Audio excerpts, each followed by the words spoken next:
Sud Radio, y a pas d'âge. Midi 30, Catherine Bully, David Arthur. Bonjour à tous et Salut bienvenue. David. Bonjour Catherine. Bonne rentrée. Mais bonne rentrée Catherine et bienvenue à vous tous pour cette nouvelle saison de Y a pas d'âge, votre rendez-vous feel good tous les dimanches jusqu'à 12h30 avec des conseils, des astuces et pour vous faciliter la vie aujourd'hui Catherine. Ah, il n'y a pas d'âge pour oser en parler. Faites-vous partie de ces retraités qui devraient recevoir une augmentation en septembre? Et si vous ne l'avez pas eu, comment faire?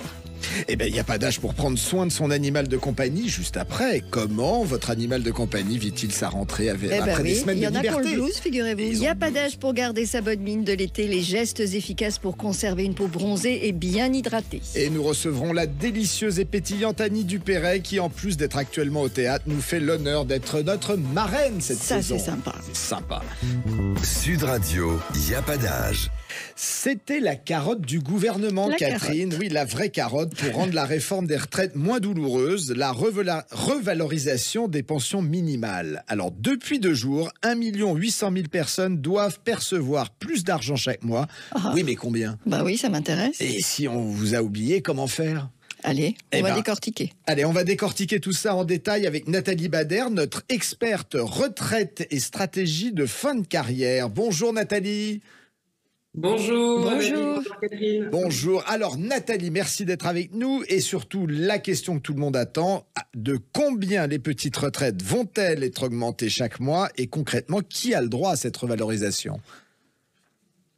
Alors, c'est un peu complexe. On a bien sûr beaucoup entendu et lu que près de 1,8 million d'assurés allaient être concernés par cette revalorisation, que 200 000 assurés par an, soit 1 sur 4 à compter de la rentrée, allaient être également concernés, et que la pension de retraite minimum serait de 1 200 € par mois, soit 85% du SMIC. Alors, c'est vrai, oui, mais uniquement pour celles et ceux qui ont une carrière complète. La revalorisation, oui, mais elle ne sera pas, tout le monde ne sera pas concerné de la même manière, elle sera proportionnelle à la carrière enregistrée. Ça veut dire quoi concrètement? Ça veut dire que la revalorisation va pouvoir avoir lieu, mais elle va être comprise entre 1 et 100 €. Et pour pouvoir bénéficier de cette revalorisation, il faut déjà être titulaire de ce qu'on appelle le minimum contributif. Le minimum contributif, c'est un minimum qui est attribué aux travailleurs qui ont cotisé sur des très faibles revenus. En fait, ça leur permet d'augmenter la retraite de base jusqu'à un certain minimum, et c'est ce minimum précisément qui est augmenté de 100 € à compter du 1er septembre et qui passe de 748 € à 848 € quand on a un certain nombre de trimestres cotisés. Donc, pour avoir ces 100 €, il faut avoir le minimum contributif. Et pour être éligible au minimum contributif, il y a quelques conditions. C'est qu'il faut avoir évidemment cotisé auprès du régime général. Il faut avoir demandé toutes ses pensions de retraite.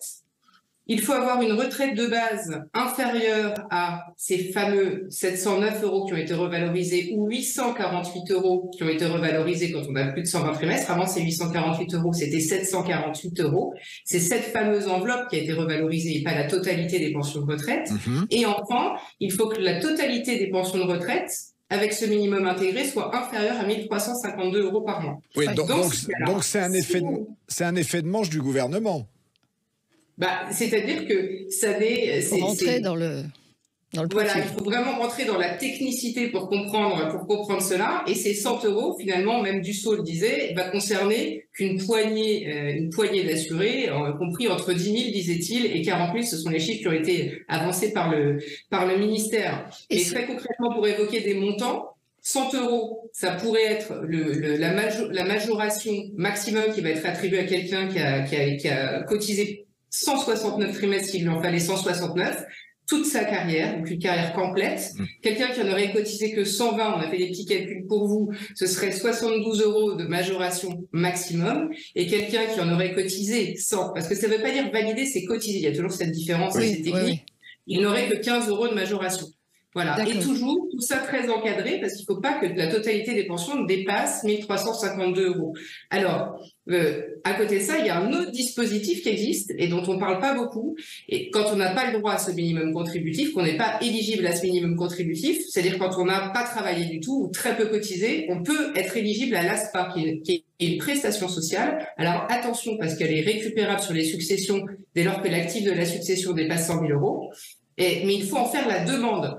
C'est-à-dire qu'aujourd'hui, les chiffres sont assez alarmants. Il y a une personne sur deux qui est pourtant éligible qui ne fait pas la demande de cette allocation qui permet d'avoir des revenus minimums de 968 € par mois.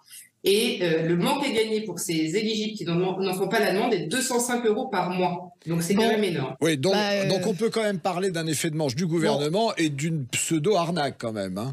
Nathalie, on va vous remercier parce que là, on a épuisé le temps, mais on reviendra sur le sujet parce que c'est très intéressant et je veux dire que pour entrer dans les cases, il y a quand même un certain nombre voilà, et si vous êtes intéressé par le le calcul exact de votre future retraite, vous nous écrivez à yapadage@outlook.com, yapadage@outlook.com et on vous met en rapport avec Nathalie Bader et avec toute son équipe d'experts en stratégie de fin de carrière. Merci Nathalie. Merci à tous les deux. À très vite. Sud Radio, y a pas d'âge. Il n'y a pas d'âge pour prendre soin de son animal de compagnie. Et pour beaucoup d'entre nous qui avons un chien ou un chat à la maison, dans plus de 70% des cas, nos petits amis à quatre pattes font partie du voyage, de nos vacances. Et même si nous sommes aujourd'hui ravis de vous retrouver pour cette belle rentrée, beaucoup d'entre nous avons un peu le blues de la rentrée. Mais qu'en est-il de nos amis, les petits chiens, les chats? Ont-ils eux aussi le blues de la rentrée? Bonjour Laetitia Barlerin.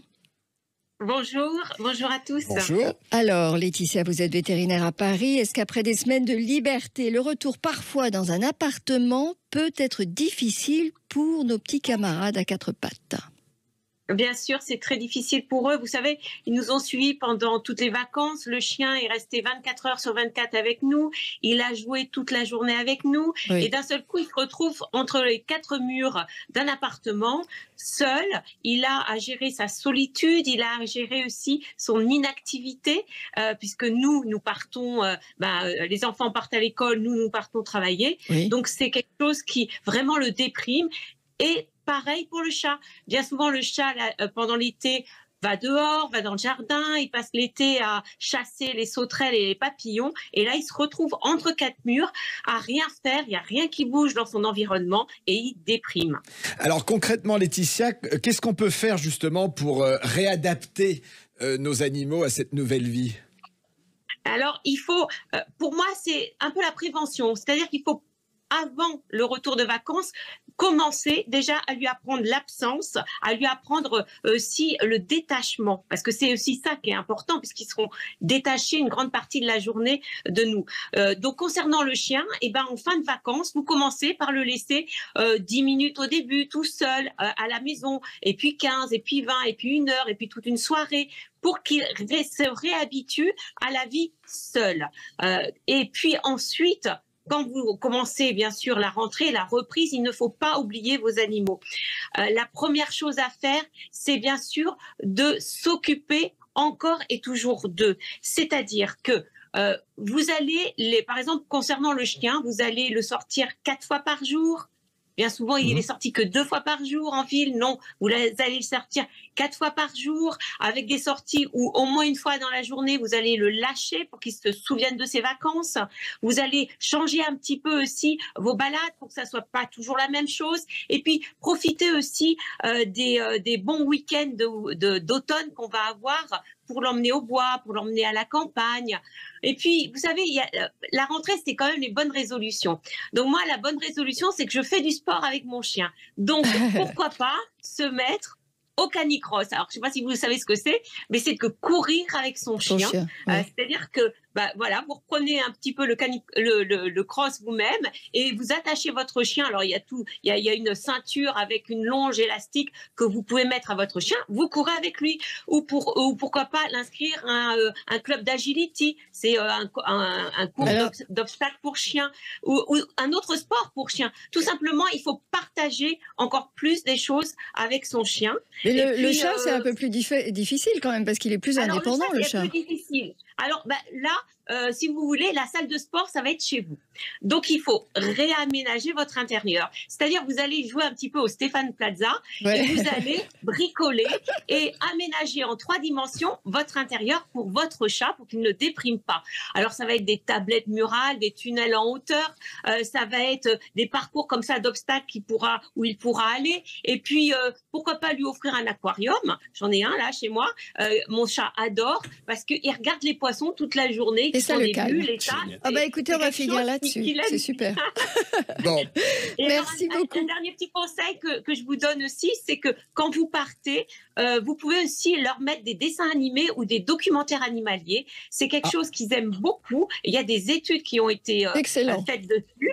Et aussi de la musique classique qui adoucit les mœurs même de nos animaux. Et même pour les chats. Merci. Infiniment, Laetitia. On vous retrouvera, je suis sûre, sur beaucoup d'autres sujets. Et nous sommes ensemble jusqu'à 12h30. Dans un instant, après tous les efforts déployés pour avoir un joli teint, allez, nous allons vous donner des astuces pour le conserver. et la pétillante Annie Dupérez sera avec nous depuis le théâtre du Lucernaire pour nous faire découvrir sa nouvelle pièce, Mes chers enfants, en correspondance d'une mère iconoclaste. À tout de suite.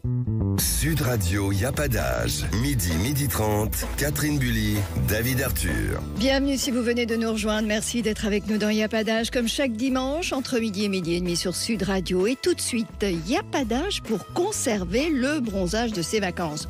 Toutes les astuces dans un instant. Et la délicieuse et pétillante Annie Dupérez, qui nous fait l'honneur d'être notre marraine cette saison, sera avec nous, Catherine. Quelle chance. Sud Radio, y a pas d'âge. Le bronzage, vaste sujet, quel que soit notre âge. Nous avons tous envie de rentrer de vacances avec un teint allé, une belle mine. Malheureusement, vous l'avez sûrement constaté comme moi, et je le vois en regardant le visage de David, ce joli teint s'estompe très rapidement. Alors, il y a de vraies astuces pour conserver son bronzage, vous allez voir. Bonjour Ariane Goldet. Bonjour à tous. Bonjour. Alors Ariane, vous êtes une ancienne rédactrice en chef beauté de Marie-Claire, vous avez présidé les prix d'excellence de la beauté. S'il y a une personne qui peut bien nous répondre ce matin, c'est vous, on est d'accord. Alors, on est d'accord. On fait tellement d'efforts, Ariane, pour l'avoir, ce teint miel. On a envie de le garder et pourtant, il n'évolue pas toujours très très bien. Non, Pourquoi ? il n'évolue pas très bien. Je vais vous dire pourquoi. Parce que en fait, la peau a souffert au soleil. Elle s'est épaissie, elle s'est asséchée, elle s'est déshydratée. Et donc, le temps qu'elle se remette en route normalement, si vous voulez, vous avez cette période qui est difficile à gérer. Le teint devient un peu verdâtre. On a mauvaise mine en fait, un peu terne. On a des petites ridules, on a des petites imperfections. Bref, il faut gérer tout ça parce que sinon, c'est un peu la catastrophe. Alors, on fait comment ? Qu'est-ce qu'on fait ? Alors, qu'est-ce qu'on fait ? Il y a une chose à faire. Important, c'est l'exfoliation. C'est-à-dire que vous allez gommer la surface de la peau, les cellules mortes qui se sont accumulées pendant l'été parce que la peau se défend au soleil, donc elle augmente en épaisseur. Ça, c'est la chose à faire. Et surtout, ne croyez pas, parce que vous allez gommer, vous allez perdre votre bronzage. Bah oui, tout le monde pense ça. Eh bien oui, tout le monde. Alors, personne ne veut exfolier. Or, il faut exfolier. Je vous explique pourquoi. Parce que vous exfoliez, vous lustrez votre peau, c'est-à-dire que vous allez la polir, elle va être plus transparente et le pigment de votre bronzage, il est en dessous. Donc, lui, il ne bouge pas. Mais si au-dessus, c'est bien clair, eh ben, il sera beaucoup plus lumineux. Donc, c'est pour ça que l'exfoliation est très importante. Alors, l'exfoliation pour raviver la couleur de la peau et ensuite pour garder la souplesse, qu'est-ce qu'on fait ? Alors, on hydrate, ça, toutes les peaux, vous hydratez vraiment, mais hydratez dès que votre peau a bu, vous remettez. Alors, je conseille, moi, dans ces cas-là, l'acide hyaluronique, vous en trouvez partout, en pharmacie, dans les grandes surfaces, voilà. Vous en mettez matin et soir. Et pour les peaux qui sont un peu plus matures, un peu plus âgées, donc qui sont quand même plus sèches, je recommande de mettre par-dessus une bonne crème nutritive. Vous massez bien pour assouplir, pour apporter à la peau du gras, pour qu'elle se reconstitue avec du gras aussi. Bon alors Ariane, on exfolie, on hydrate et au bout d'un certain temps, ça va plus suffire, la couleur s'en va. Qu'est-ce qu'on fait ? C'est quoi votre astuce, Ariane ? Alors là, c'est l'autobronzant. L'autobronzant, bien sûr. Parce qu'aujourd'hui, les autobronzants sont vraiment au point. Vous n'allez pas vous retrouver, vous inquiétez pas, vous n'allez pas vous retrouver carotte et zébré comme il y a quelques années. Orange. Donc, moi, je recommande de auto-bronzer en progressivement. Donc, petit à petit, mais tous les jours. Pour le visage, vous prenez votre crème, comme je l'ai dit, la crème hydratante, et vous rajoutez, il y a de l'autobronzant maintenant qui se font en flaconnette, en sérum, vous mettez une goutte d'autobronzant au creux de la main, vous frottez, hop, vous mélangez le tout et vous appliquez sur le visage. Vous faites ça tous les jours. Donc, si vous voulez, l'autobronzant s'installe et prend le relais. Et pour le corps, vous n'allez pas faire votre petite cuisine parce que c'est trop grand, le corps, la surface est trop importante. Vous prenez un lait hydratant, nourrissant, autobronzant, ça existe en pharmacie, en grande surface, partout. Il y en a partout. Bon, génial. Génial. Merci beaucoup, Ariane. Merci beaucoup, Ariane. On se retrouve bientôt parce qu'on a plein de choses à dire. Ah oui, on encore, a plein de trucs. Moi, je ne vous quitte plus, Ariane. Et alors, bonne des bronzes, je vous dis, bonne des bronzes. Merci, Ariane. À bientôt. À très vite. Sud Radio, il n'y a pas d'âge. Et pour ce premier dimanche de rentrée sur Sud Radio, nous avons l'immense plaisir de recevoir notre invitée, Annie Dupéret, la pétillante, je dirais même Annie Dupéret, qui est en ce moment seule sur scène, sur les planches du théâtre de Lursener dans Mes chers enfants, correspondance d'une mère iconoclaste et mise en scène par Jean Marbeuf. Bonjour Annie. Bonjour, enchantée. Bonjour Annie. Alors Annie, on est très heureux de vous recevoir et puis surtout merci d'avoir accepté d'être la marraine de l'émission pour cette saison.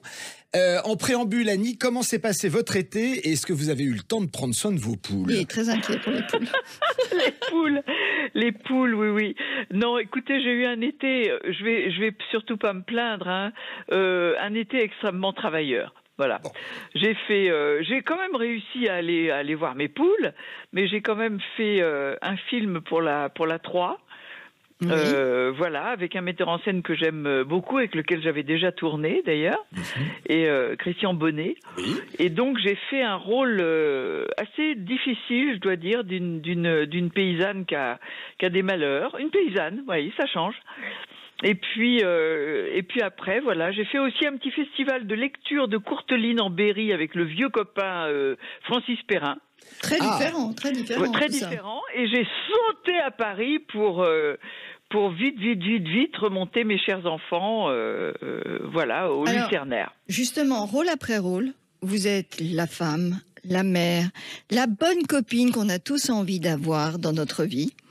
Et là, vous êtes sur les planches et vous incarnez une veuve qui décide d'écrire à ses enfants ses audaces, ses aventures et surtout qui a décidé de ne plus mentir. Alors qu'est-ce qu'elle a à leur dire? Qu'est-ce qu'elle a à leur apprendre?